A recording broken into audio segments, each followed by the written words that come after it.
Hey guys, I made it through my first week. How about you? I am so thrilled. I can't believe I can actually sit here and tell you that I lost 5.2 pounds my first week. I am in shock. I can't believe it. I've had, I think, a perma smile since Saturday when I went on the scale. Um, how about you? Did you take a look at my printable food journal? Or better yet, did you use it? It has proven to be hands down the most important tool in my weight loss success. Before May 2014, when I gave myself 1 year to lose my weight and fix my life, I had tried a gazillion trendy diets year after year, trying and failing. One thing I did notice with many of the diets, especially the reputable ones like Weight Watchers that I did try, they encouraged you to write down your daily food intake. For me, I couldn't stand it. I thought it was so awful having to take all that time to write down every little detail, and just having to think about food so much. I really did not like it at all. Plus, I hated the fact of having to show it to someone and be at somebody's mercy and judgment. But on that fateful day in 2014, all I could think about, my focus was on that dream of being alive and staying alive long enough to see my babies grow up and the slim chance that I could actually live a happier, healthier life. I made up my mind that day to give it my all, and there was a kind of shift that happened. I was able for the first time to steer away from thinking too much about other people and their opinions. And I made a conscious decision to embrace every task with all of my mind and all of my heart. I took the idea of the food journal as everything else that came my way. I took it to a next level, and I did what I had to do and made it my own. I wrote everything, and I mean everything, down. It became my weekly organizer, my diary, my goal setting reminder, and a really, really effective tool for improving my life. In fact, I kept on using it even when I wasn't really following any kind of food regimen. It became my norm. And I still use it to this day. It has become an integral part of my life. And with it, I have captured all the highs and lows and all the in-betweens of my crazy journey. Um, and I've been able, using the food journal, to go back and pinpoint all of the steps from week to week that I took to lose weight consistently in a manageable and healthy way.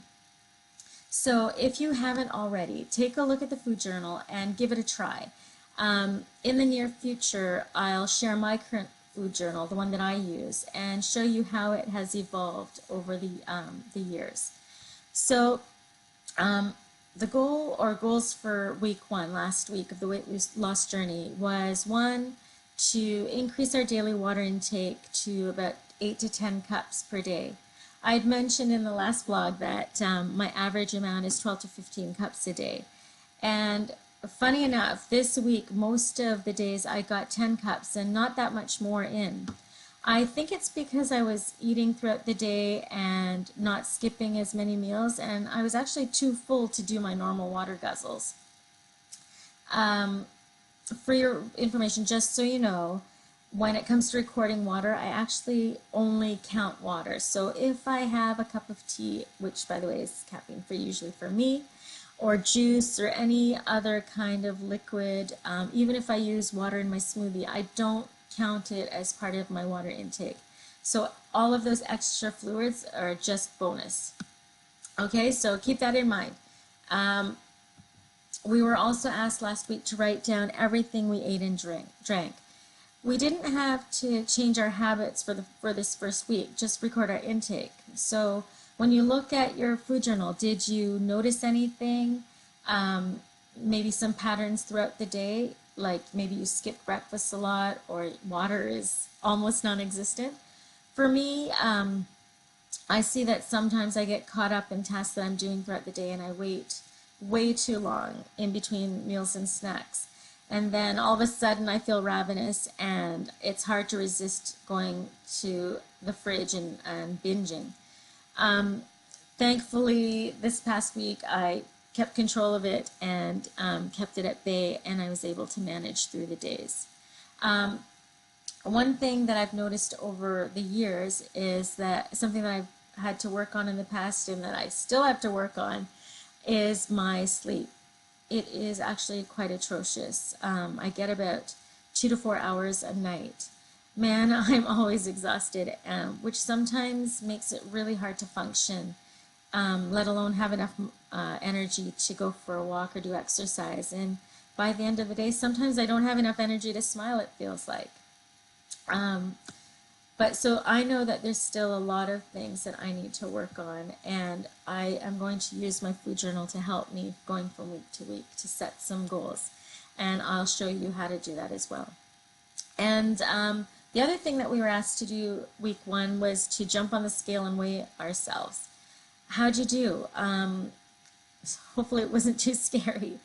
On Sunday, February the 4th, I weighed in at 174.4 pounds, and this Saturday, a couple of days ago, which is Saturday is my usual weigh-in day, I was 169.2 pounds. Now, if you didn't see the results that you wanted, don't be so hard on yourself. It was the first week, and really, you weren't really supposed to change that much anyway. Just record the things that you were already doing. So give yourself a break.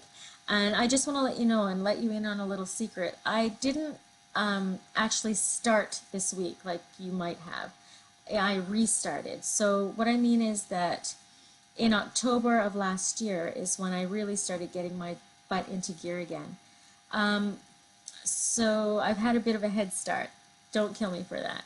I was 185 pounds or so in October and started implementing my weekly goals again, just as I had done in 2014, using those same notes to help me progress from week to week. In 12 weeks, by the second or third week in December, I had lost 12 pounds, and I was really happy with that. Unfortunately, Christmas came the next week, and within 2 weeks, I gained 6 pounds back. I didn't get too crazy over it or worry too much about it. I mean, in the back of my mind, there's always this fear that once I see the scale start to rise and the numbers start to rise, it'll just keep going and going. But I'd actually given myself a little bit of permission not to care too much and to actually enjoy the holidays. I expected my weight to increase a little bit. 6 pounds was kind of jarring, to be honest, but I didn't worry too much about it. And that will happen. Sometimes you make that decision to do that. And I knew that I was going to go full throttle in January, so I tried not to worry too much about it. Now, what I try to do is I try to think of things differently than I used to. So just all of the ups and downs that I've had, what I've taken from that is that even if I nosedive for whatever reason, I can and I will bounce back. If it means forever restarting and just continuing on this journey, I am not going to give up. I'm ready for this big leap now. I'm ready to work. I'm ready to stay focused. And to be quite honest, I want to do it, and I don't ever want to get back to this spot again. I'm never coming back here. So we've established a starting point. Now, for homework for week number 2, the first thing is to actually continue all the goals that you've set for week 1. So the drinking 10 cups of water. And if you can drink a little bit more, do that. Push yourself wherever you can. Do a little bit more. And also continue recording everything that you eat and drink. Now, this week, week number 2, is a little bit trickier because we're going to add 2 more things. We're going to eat more healthy and well-balanced meals and snacks. And for each meal, breakfast, lunch, and dinner, each one should be about 300 calories. And the snacks, one in the morning and one in the afternoon, about 150 calories. So aiming for about 1,200 calories per day. I know it's tricky trying to figure out how much is a proper amount to eat. So counting calories and reading nutrition facts on the packaging of your food and weighing your food is something that you probably have to start experimenting with and getting familiar with. This was really hard for me. Portion control, yuck. I have a huge appetite. I have to admit that. There's no avoiding it. And in fact, I'm kind of embarrassed to say it, but I actually eat more than my husband. Um, it takes a lot more for me to feel satisfied, and but I just have to keep working at it, and I will keep working at it. Um, for you, if you're just starting out, just know that it's going to take some time, but eventually you'll learn the approximate size of how what a proper serving size looks like. What I try to do is imagine my plate. Um, Half of the plate to three-quarters of the plate, especially in a meal, is usually salad or vegetables or some kind of greens. Um, if there's any carb, I'll put it in a small quarter of that plate and try and minimize that. And with the last quarter of the plate is usually a really good protein, like chicken breast or salmon or something like that, some kind of fish. Um, for those of us with big, healthy appetites, if in doubt, the safest thing to do is start with a smaller plate. Right away, you have reduced your portion size. And I'm not talking like a dinky plate. Like, you actually do have to eat and to be healthy and to feel satisfied, so you aren't overeating at different points in the day. There's so many healthy recipes out there to prepare. I know, I am actually suggesting that you cook wholesome meals and minimize eating out. This is such a key thing to do, because this way you know what's in your food and you're less likely to succumb to temptations if you're at home. And one great trick is, if you don't buy it and you don't bring it home, it's not there to eat when you do have those cravings. Choose something healthier. That's something I've had to work on over and over again. I will be posting recipes ongoing as quickly as I can to get them out there, and posting some yummiest, healthiest food choices on SeeingRred.com in the recipes section. This will hopefully help with your meal planning, and it's some of the recipes, or the recipes that I use, that are staples in my home and have helped me over the years to actually be prepared for the week. Subscribers, thank you guys for subscribing. You guys will get all of the recipes first. And if there's anything that's being posted, you guys will get a first-hand look at it, plus the inside scoop and any other tidbits. So don't forget to subscribe. It is free, and that way we can stay in contact, and you can be connected with me, and we can share what our journey that we're going on. Now, for the last thing for the week number 2 is to actually start moving. Try to get in at least 3 activities this week. 3 is a good number. Walking is amazing, and no matter how much weight you're carrying, even when I was having a hard time even getting out the door, walking was manageable. Putting my one foot in front of the other, even if it was for 20 minutes, I started, and it was that step-by-step movement that propelled me to keep going. Now, the 3 times a week, we need to do that to raise our heart rate and get our metabolism going. I try to walk myself at least twice a week, pretty much twice a week actually, for about 60 to 75 minutes. And then try to go to a karate class, which happens to be 90 minutes long. Sometimes, because of scheduling, I substitute, or I have to substitute, my walking or my karate class with something else. So I usually choose a 30-minute interval session on the treadmill. But no matter what, I do try to get my 3 aerobic workouts in the week.